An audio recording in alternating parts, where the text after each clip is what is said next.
উপস্থিতিকে পাইছি, তার কথা তার পক্ষের লোকেরা বলতেছে, আমরা সমর্থন দিতেছি, কিন্তু আমাদের পক্ষে দুটি কথা তাকে জানিয়ে দেব। কি হলো, 95% মুসলমানের দেশ, 95% মুসলমানের দেশ, তারপরও আমরা হিন্দুয়ানি প্রথা করি। মৃত্যু ব্যক্তির শুনতে পাই, দেখতে পাই, তার কাকে সম্মান করি?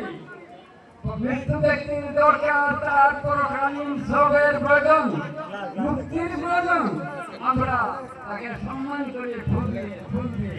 এটা মুসলমান একইটা হতে পারে না।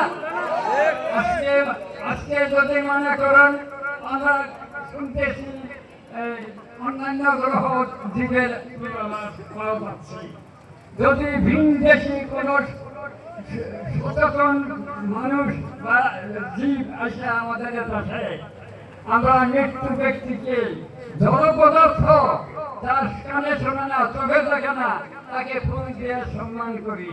এই কথাটা আমি আবদার করবো আমাদের এমপি প্রার্থীকে, জামাত ইসলামকে, ওই সংসদে দাঁড়িয়ে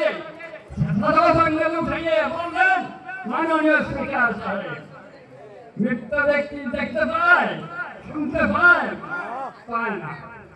এখন যদি তাকে আমরা যদি কোনো মানুষ এসে আমাকে বলে, তোমরা কি করছো, আমরা কি করবে, আমাদের কি বলবে, আমাদের যা বলবে আমরা যেটা অনুমান করতে পারি, এখন যদি বলি সেই কথাটা আপনারা মনক্ষুণ্ণ হয়ে গেছেন, আমরা কি আমরা কি মুসলমান? যদি 95% মুসলমান হয়ে এখনো সেই নীতি পালন করি, আমরা কেমনে বলবো যে আমরা মুসলমান? বুঝতে পারছেন আমার কথাটা? আমার মনের আবেগ অনেক কিছু বলার সময়ও নাই, বয়সও নাই, সত্যিও নাই।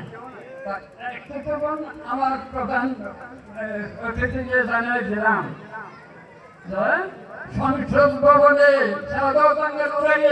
স্পিকারকে তাকে এই প্রশ্ন করবেন, তারপরে ঘুষের কথা, কথা এগুলি আস্তে আস্তে হবে ইনশাআল্লাহ।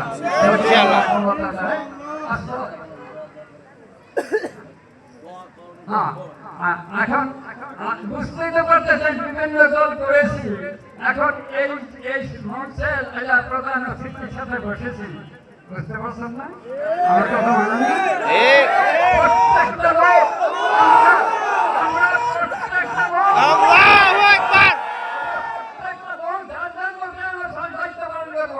আমরা সহায় করবো, আমরা আমাদের সংগঠনের দাওয়াত দেবো, মেনে পড়া আল্লাহু আকবার, আল্লাহু আকবার। আসসালামু আলাইকুম।